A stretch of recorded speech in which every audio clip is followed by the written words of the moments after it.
Bismillahirrahmanirrahim. Assalamualaikum warahmatullahi wabarakatuh. Kita buka majlis dengan umur kitab Al-Fatihah. A'udzu billahi minasyaitonir rajim. Bismillahirrahmanirrahim. Alhamdulillahi rabbil alamin. Ar-Rahmanir Rahim. Maliki yaumiddin. Iyyaka na'budu wa iyyaka nasta'in. Ihdinas siratal mustaqim. Siratal ladzina an'amta 'alaihim ghairil maghdubi 'alaihim waladdallin.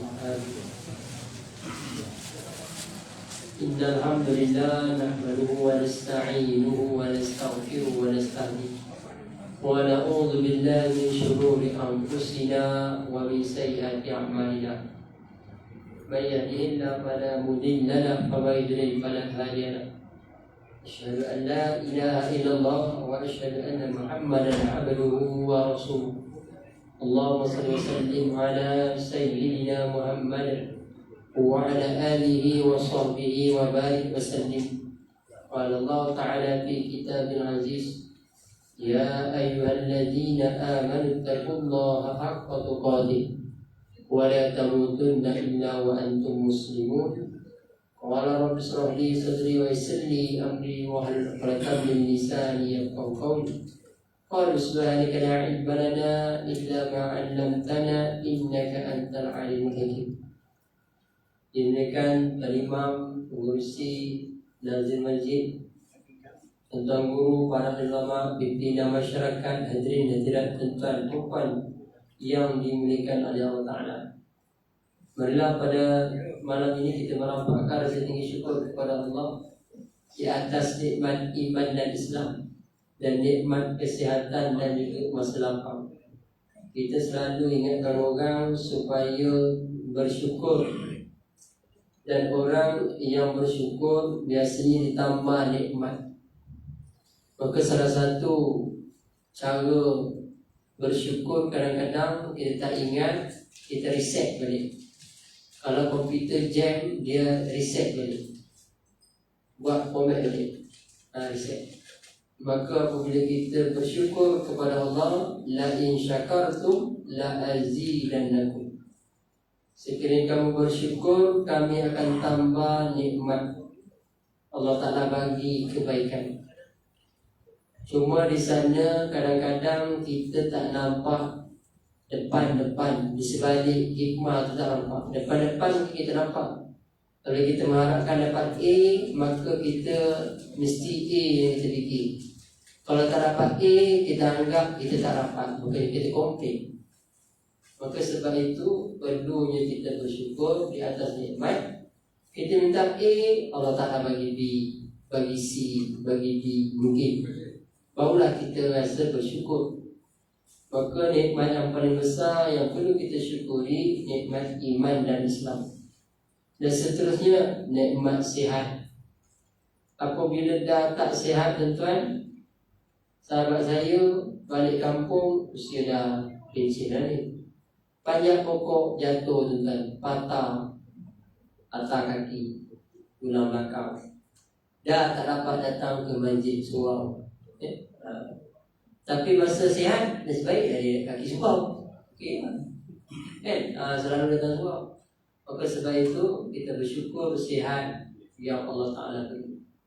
Sampai masa sihat pun diambil yang ada sakit. Tentunya. Jadi pada malam ini kita sambung jenis thariqah dakwah, iaitulah masuk bahagian taghyir ijtimai, mengubah masyarakat.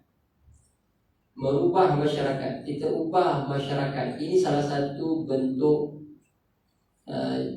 thariqah ataupun wasilah, ataupun kita kata metod kepada dakwah itu. Taghyir ijtimai merupakan cara untuk mengubah keadaan masyarakat yang menyimpang, yang salah, yang buruk, menjadi masyarakat yang terarah, yang benar, yang baik. Ini taghyir, mengubah ijtimai, mengubah masyarakat. Kita boleh tengok masyarakat kita hari ini kes bunuh, kes rogol, kes macam-macam kes lah. Ubah masyarakat, susah, semua kes susah. Dalam Quran istilah ini disebut dengan mengatakan innallaha la yughayyiru ma biqaumin hatta yughayyiru ma bi anfusihim. Sesungguhnya Allah tidak mengubah sesuatu kaum itu melainkan kaum itu yang mengubah. Ulama berbeza pandangan dalam mentafsirkan Allah tidak mengubah itu. Apa maksud Allah tidak mengubah itu?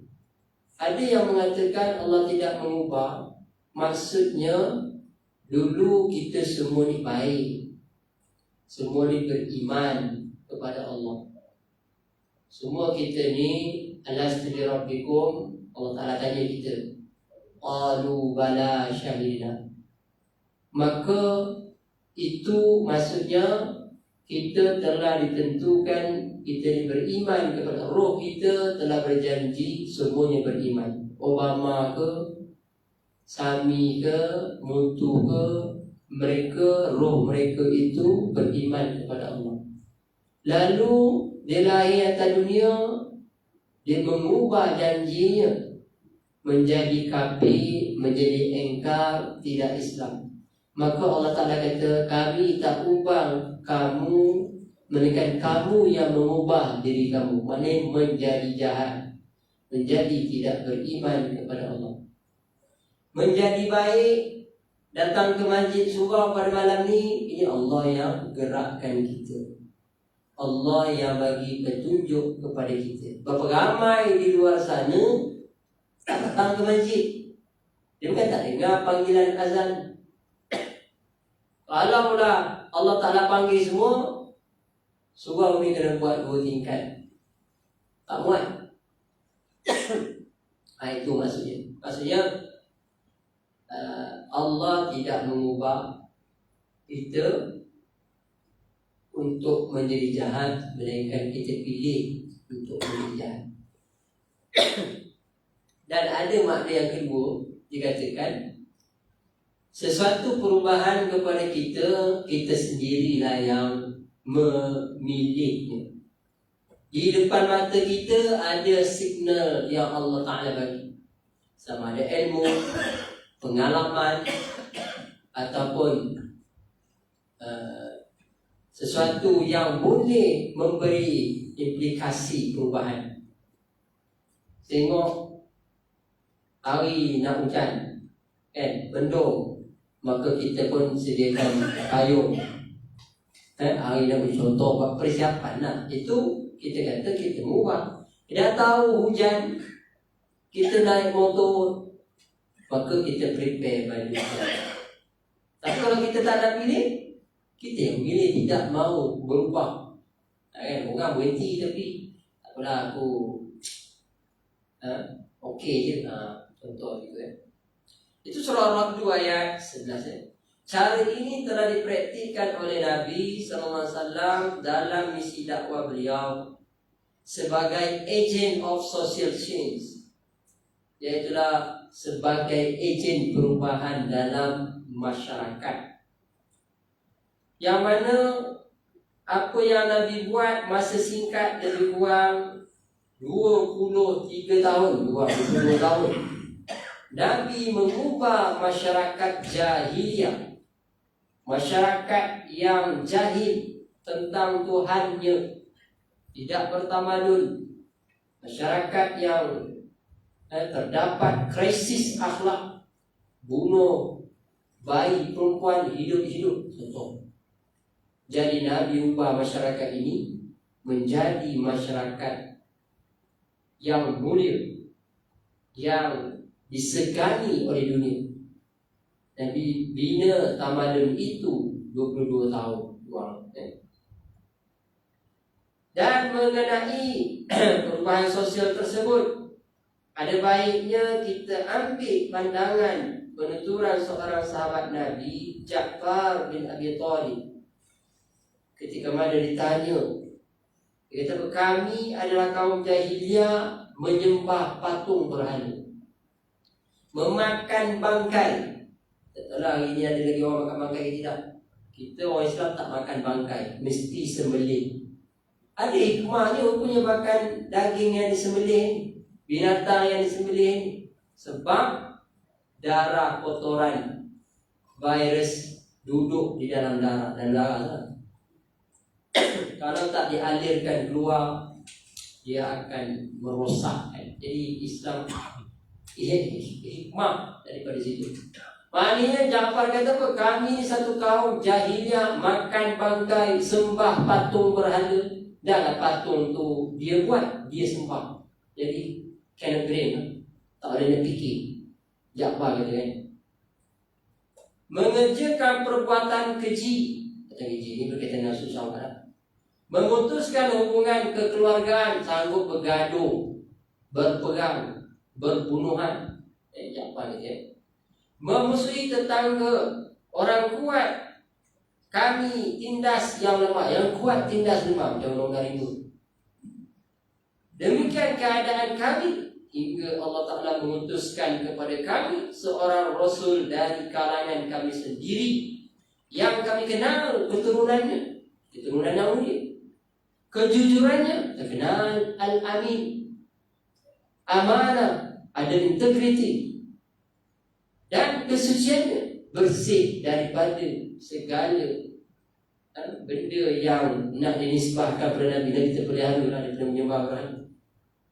Kemudian Nabi tersebut mengajak kami untuk mengesa dan menyembah kepada Allah. Hanya the only God, satu Tuhan, sembah satu Tuhan. Meninggalkan batu-batu dan patung-patung yang pernah kami dan nenek moyang kami jadikan sembahan. Nabi ini datang, ubah, buat peraturan, buat perancangan, maka mengubah kami, bukan lagi menyembah patung-patung berhala.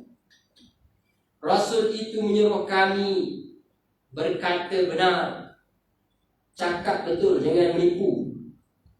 Ini perubahan besar yang Nabi bawa. Ini sepatutnya model dalam perubahan sosial. Modelnya apa? Berkata jujur, berkata benar. Qulul haq walau kana murran. Katakan benar walaupun pahit. Itu ya. Memelihara amanah, jangan khianat. Itu antara misi. Kalau kita nak ubah masyarakat, jangan khianat. Masyarakat dah letak dah kepercayaan kepada A, kepada B, kepada C, jangan dikhianati. Kalau dikhianati, ni yang tak berlaku perubahan. Tapi tak apa, akhirat nampak. Okay. Maka Rasul itu juga menyambung hubungan kekeluargaan, menjaga hubungan tetangga dengan baik. Jiran, banyak hadis tentang jiran. Maka yu'minu billahi wal yawmil akhir falyukrim jar. Siapa beriman dengan Allah dan hari akhirat, maka muliakanlah jiran dia. Kan? Ini menunjukkan perkara yang Nabi bawa dapat mengubah sosial masyarakat pada ketika itu, dan juga menjauhi kejahatan dan pertumpahan darah. Benda-benda yang tak baik, benda yang bergaduh, dan juga menghilangkan pertumpahan darah. Lebih baik memaafkan. Dalam undang-undang Islam, lebih baik memaafkan. Walaupun nampak kisos, balas balik, bunuh-bunuh, tapi memaafkan itu lebih besar. Hebat. Contohlah. Maka Rasul itu juga melarang kami perbuatan yang keji, perkataan yang palsu, benda yang tak ada dia ada-adakan. Syahadatul zur, dalam hadis lain Nabi sebut. Kalau tahu satu masa persaksian palsu, orang bersaksi palsu, orang tu tak buat, dia datang jadi saksi, dia kata aku nampak, aku tengok, memang dia buat. Ini akhir zaman. Dan memakan harta anak yatim dan menuduh wanita yang suci. Ini antara Nabi larang. Maka Ja'far cerita ketika mana Ja'far pergi Tak silap saya pergi ke Taif tanya, jadi sebenarnya Muhammad ni macam mana? Ditanya macam mana? Maka diceritakan begitu. Maka inilah tentang dipanggil takhir ijtimai, yang mana Nabi menjadi ejen perubahan kepada masyarakat. Nabi ubah secara total masyarakat.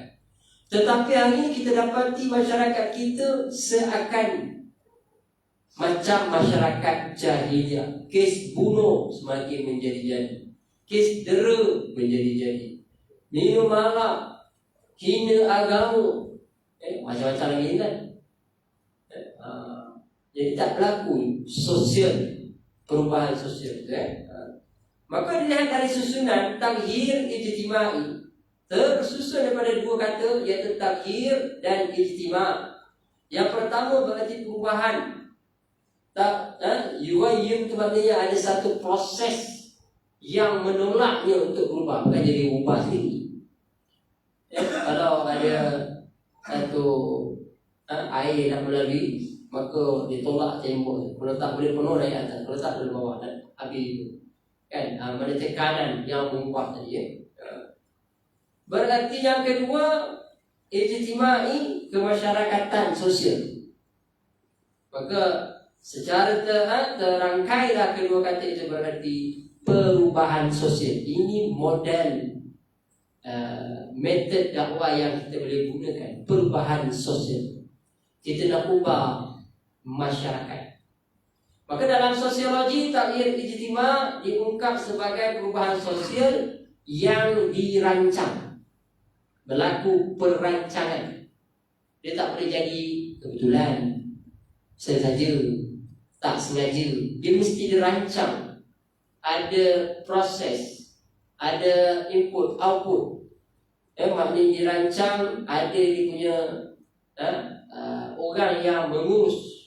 Dia tak boleh jadi tiba-tiba je tu. Mesti dibuat. Perubahan tu mesti dirancang.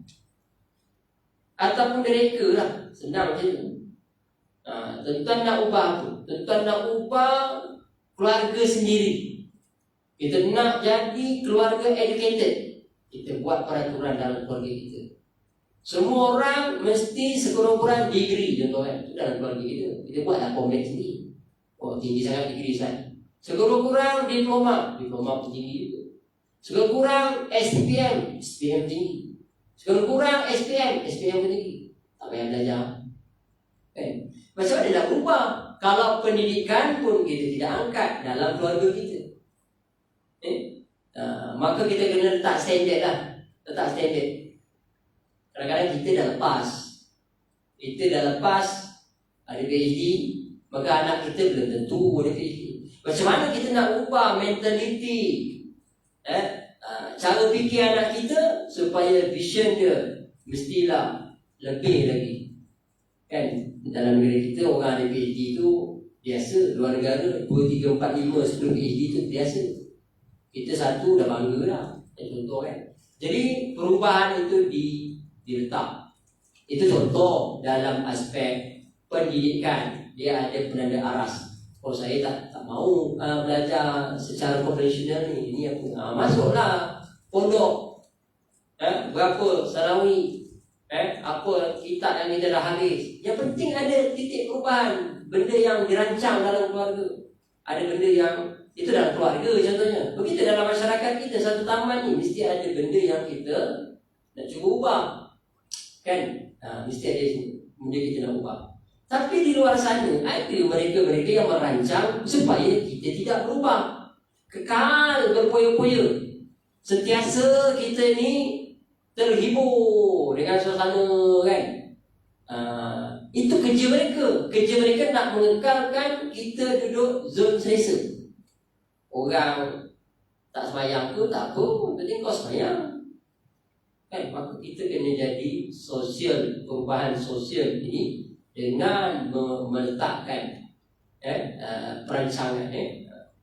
Maka dengan mengacu kepada 3 definisi tersebut, dapat dirumuskan takhir ijtima' secara formalnya sesuatu upaya terancang untuk mengarah perubahan sosial ke arah lebih baik. Sebab itu dalam surau kita ada vision, ada visi, ada mission, ada misi. How to achieve vision. Maka dia ada plot di satu, tentang kemasyarakatan, tentang ilmu, tentang kebajikan, tentang kita fokuskan mana. Kalau surau masjid ni pengimarahan masjid macam tu. Macam mana kita nak imarahkan masjid, macam mana kita nak tarik orang datang ke masjid, macam mana. Maka itu komponen yang perlu ada. Yang kita pula sebagai ketua keluarga, suami, apa yang kita nak fokus? Pendidikan isteri, pendidikan anak, pendidikan aspek secara tidak langsung, indirectly ni, secara tidak common ni. Itu kita pendidikan dari segi kebajikan isteri, kebajikan suami, kebajikan anak-anak. Dari segi mungkin mental, mungkin anak kita ilmu okey, mental problem. Dari segi emosi problem, dari segi spiritual problem. Semua itu diambil kira supaya kita dapat menantijakan keluarga yang sakinah, mawaddah, warahmah.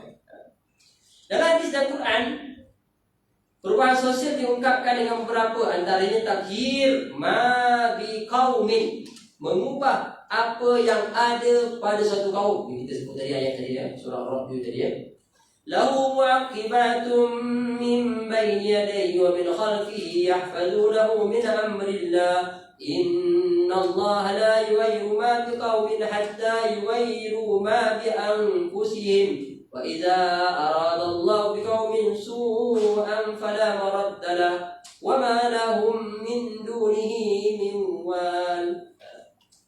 Bagi manusia, ada malaikat-malaikat yang selalu mengikutinya bergiliran. Kita ni ada malaikat yang duduk bersama kita, gila-gila pantau kita ni. Duduk, bukan pantau, duduk bersama kita, gila-gila. Malaikat hafazah, yang menjaga kita, depan dan belakang. Di muka dan di belakang.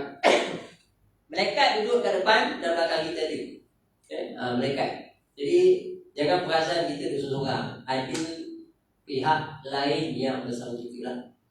Dan yang seterusnya ada malaikat kiraman katibin. Jadi berapa malaikat itu? 4 lah. Kalau kurang 4 lah. Dan satu lagi ada syaitan bersama dengan kita. Ba'indahu qarib. Bersama dengan kita juga ada jin 3 lah. Bersama dengan kita. Jadi 4 lawan 1 so menang mesti. Biasanya menang 4 lah kan. Lepas tu kita boleh datang masjid, kita tak buat jahat, kita buat baik, berzikir, ngaji baca Quran. Tapi ada kadang satu tempat satu boleh lawan 4, kan? Sebab kita tak nampak, kita tak perasan malaikat ni macam tak ada. Kita macam tak ada kan. Jadi Allah Ta'ala kata bersama dengan kita ni ada malaikat yang duduk bergilir lah kan. Mereka menjaga atas perintah Allah. Sesungguhnya Allah tidak mengubah satu kaum sehingga mereka mengubah keadaan yang ada pada diri mereka. Dan apabila Allah menghendaki, apabila Allah Ta'ala nak, apabila Allah Ta'ala berkehendak terhadap keburukan satu kaum, benda buruk pada kaum itu, maka tidak ada dapat yang menolaknya. Kalaulah Allah Ta'ala nak bagi benda buruk, benda tak elok, maka tak ada orang boleh elak. Dan sekali-kali tidak ada pelindung bagi mereka selain Allah. Dia jelas seperti itu. Jadi perubahan total yang kita rencanakan, yang kita rancang, maka dengan biiznillah, dengan izin Allah Ta'ala. Jadi ini perlu kita buat. Sebab kita tak tahu, kita nak ubah, kita nak berubah, maka apa yang perlu kita sediakan. Maka dilihat pengungkapan ayat tersebut dengan perkataan yughayyir, yang merupakan kata kerja menunjukkan bahawa perubahan yang dimaksudkan dalam ayat, perubahan yang dikehendaki atau perubahan yang dirancang. Kata itu ada satu desakan, satu proses yang menunjukkan perubahan itu ada benda yang merancang, Kita kata kita nak buat adalah merancang, nak berhenti daripada untuk tidak lagi melepak kedai mamak masa time maghrib isyak tu. Sebab ada orang melepak. Tanya-tanya, masa itulah dia nak pergi melepak. Jadi kita nak berhenti, ada prosesnya. Pertama, makanlah. Pergi kedai mamak tu sebelum azan, 1 jam sebelum azan pukul 7 subuh, 6 subuh pergi kedai mamak kan. Tapi nak dekat lagi 10 minit dah kita bergerak keluar, berhenti lah. Kita pergi ke surau. Kita nak ubah, ada proses dia. Oh, proses ni duduk dalam kepala, kita kena tulis. Boleh sikit.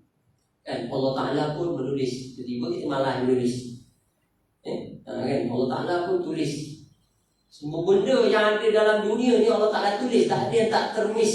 Tak ada yang termis daripada ditulis oleh Allah Ta'ala. Data-data semua ada lengkap, ditulis di Lauhul Mahfuz. Tiba-tiba kita malas menulis. Boleh kan? Kita nak berubah ni, kena ada benda yang kita tulis. Kita nak apa, buatlah sendiri punya benda yang kita nak buat tadi. Sebab kata yughayir mengandung pengertian perubahan dari satu kondisi kepada kondisi yang lain. Berubah daripada satu ke satu. Boleh jadi dari kondisi yang tidak baik kepada kondisi yang baik. Boleh jadi daripada kondisi baik kepada yang tidak baik. Ada juga. Dulu memang tak tinggallah solat jemaah, tapi sejak naik pangkat ni tak datang dah solat jemaah. Jadi YB kan, ke sana ke sini, sehari 4 meeting, 5 program, pagi petang, rasmi sana rasmi sini, tak nampak dalam masjid. Tentu kan berubah juga. Berubah daripada tak menyempat solat jemaah, langsung tak solat jemaah dah, solat sendiri-sendiri. Ustaz, mana sempat dah jadi YB. Contoh maka perubahan juga, berubah yang tidak baik. Jadi na'udzubillah, kita memang dah jaga solat berjemaah tu kan, dah jaga dah 40 tahun je tu kan, tiba-tiba kita nak berubah, tak nak jaga, rugi kita. Yang dia tengok last yang terakhir. Menurut Jaudah, Said mengatakan perkataan yughayir yang terdapat dalam surah Ar-Ra'd ini mengandungi pengertian perpindahan dari kondisi yang tidak diingini kepada kondisi yang dikehendaki. Yang kita tak nak sebenarnya, jadi kita nak ubah. Dan perubahan itu tambahnya diatur pada suatu hukum yang erat sekali hubungannya dengan target, sarana, prasarana, sumber daya manusia. Ada benda, ada target, vision. Target kita tu this year, target kita pun ini dah fiskal, ada 3/4 tahun ni kan, ataupun dah masuk bulan 10 ni, unjuran apa yang kita dah capai. Kalau seorang businessman, dia dah target dah, capai tak ni, tercapai tak. Kalau seorang staff bekerja, dia dah ada SKT, sasaran kerja tahunan ni, capai tak. Kalau pencara, dia dah target dah, berapa grant, berapa journal, artikel, berapa publication, berapa contribution dalam masyarakat, tentang education, pendidikan, mengajar, semua tu data. Dia kena dah dapat audit lah, cukup ke tidak untuk nak dinilai. Maknanya dah suku tahun pertama ni kan, maksudnya bukan suku dah 3/4 lah kan. Maknanya kita target. Dan ada tak prasarana ataupun benda-benda yang membantu tadi. Dan sumber, ada tak sumber? Tengok lah. Kita nak berubah tapi tak ada alat. Nak berubah, nak datang ke masjid jauh tapi tak ada benda nak gerak. Maknanya jangan fikir lah. Jadi perubahan itu mesti dilibatkan perkara-perkara yang fikir. Selanjutnya juga mengatakan bahawa perubahan pemahaman ayat tersebut adalah kondisi satu masyarakat, baik maupun buruk, tidak akan diubah oleh Allah hingga mereka terlebih dahulu melakukan perubahan terhadap apa yang ada pada diri mereka, berupa pemahaman, berupa pemikiran, ataupun asumsi, ataupun kita kata persepsi. Jadi dia mengatakan yang penting kita nak berubah, ataupun masyarakat tu nak berubah. Tapi kalau masyarakat tu dia memang tak nak berubah, kan kita sediakanlah apa saja program terbaik, tapi kan tak nak berubah. Tak berubah tu kan. Walaupun kita sediakan fasiliti semua, tak nak berubah. Tapi kalau Allah Ta'ala nak ubah, tak ada orang boleh halang. Iza ja'a nasrullahi wal fath wa ra'aitan nas yadkhulun fi dinillahi afwaja. Fasabbih bihamdi rabbika wastaghfir innahu kana tawwaba. Contoh orang, kalau Allah Ta'ala nak ubah, tengok secara total orang Arab semua benar-benar masuk Islam. Sebenarnya dia tak nak masuk Islam, tapi suruh orang masuk Islam. Aku pun masuk Islam pun kalau tak dapat projek masuk Islam kan. Jadi apabila masuk Islam tu terpaksa, maka lahirlah golongan munafik. Berubah juga. Tapi tak apalah, sekurang-kurangnya mereka berubahlah, masuk Islam juga. Tapi sebab tak nak tertinggal, sebelum ni follower ramai, kalau tak masuk Islam juga tak ada follower aku dan maka masuk Islam jugalah. Tapi rupanya munafik, berpura-pura. Maka perlu berlaku perubahan. Tanpa melakukan hal itu, maka harapan untuk mendapatkan perubahan kondisi daripada Allah adalah menyalahi teks ayat sekaligus mengingkari tugas kekhalifahan manusia itu sendiri. Jadi perlu kita berubah. Jadi ini metod yang perlu ada lah. Kita ubah sebagai leader, sebagai pemimpin, dia mesti nak bawa masyarakat ni ke mana? Dia nak bawa masyarakat ni kenal Allah kah atau berpoya-poya kah? Itu soalan. Dia nak bawa masyarakat ini untuk mentaati perintah Allah atau berhibur, terkinja-kinja, melompat-lompat, atau ke mana kita nak bawa masyarakat? Allah Ta'ala tahu, kita pun tahu sebagai pemimpin. Kita tahu kita nak bawa ke mana mereka ni. Kita nak bawa selamat daripada azab neraka kah? Ataupun dia semua masuk neraka bersama-sama lagi bagus, tuan-tuan. Itu berdasarkan kita lah, kita punya vision sebagai pemimpin, vision sebagai di manakah kita nak bawa. Maka jadi keterangan jauh dari atas dapat dipahami bahawa untuk melakukan perubahan kondisi masyarakat tidak baik berlaku, merancang haruslah terlebih dahulu membuat perancangan perubahan dengan memantapkan tujuan. Apa tujuan? Kita nak buat mana? Tujuan mana tujuan? Tujuannya apa? Betul objektif ni cakap. Kalau orang buat PhD, kalau orang buat master ke degree ke, ada objektif kajian. Tujuan apa tujuan? Objektif kajian dikaji ni kenapa? Apa tujuannya? Oh, saya nak selesaikan masalah, saya nak dapatkan analisis, saya nak contohlah. Jadi kita ni, apa tujuan kita ni? Kita cadangkan satu model, cadangkan satu benda, cadangkan satu paradigma dalam masyarakat. Apa tujuan ni? Kita nak apa? Supaya mereka menyokong saya yang tidak akan datang. Tujuan tadi tu Allah Ta'ala tahu jawab insyaAllah. Apa strateginya? Kita bawa satu mekanisme baru dalam masyarakat. Jadi strateginya pendekatan yang kita nak bawa apa dia? Apa dia punya media, alat dia? Kita pakai apa? Apa dia punya objek dia, sasaran dia? Semua itu dah dikira. Maka selain itu perlu mempersiapkan sumber daya manusia yang hebat, bertindak sebagai ejen perubahan. Maka kita kena sediakanlah. Supaya apa? Supaya kita mampu untuk berubah dan mesti ada alat. Ini nak berubah tapi masih lagi ditetapkan. Macam kita katalah bunuh 100 orang kan, bunuh 99 adalah tanya yang ke 100 tu bukan tak ada tempat dah, seorang pun masuk neraka. Tak apalah, aku bunuh kau sekali, mati. Bunuh yang ke 100. Maka ditanya kepada orang ni, macam mana ni aku nak tempat ni? Boleh kau berubah daripada tempat. Berubah tempat kau dulu ni orang jahat, tak bagus, suasana tak bagus, tak elok kan? Maka daripada perubahan tempat itu menyebabkan kawan ni pun bergerak berubah. Itu pun dia dikira oleh Allah Ta'ala. Maka dalam hadis tu diceritakan dalam perjalanan mati dia, kawan tu tak sempat pun lagi nak buat baik. Bunuh 100 orang pun tak sempat lagi buat baik. Tapi dia hanya sempat nak berubah, nak bertaubat. Maka berlakulah perebutan malaikat rahmat dan malaikat azab. Saya nak ambil internet sekejap. Jadi malaikat azab kata dia ni ahli neraka lah sebab dah bunuh 100. Malaikat azab kata mana tahu. Maka dia buat kebijakan ukur jarak ditinggal. Jarak pun memainkan peranan. Maka sebab itu kita kata perubahan sosial mesti dibuat, mesti dirancang supaya kita menghasilkan Islam. Allah alam kan, sebab yang seterusnya ini lisan hal panjang tadi.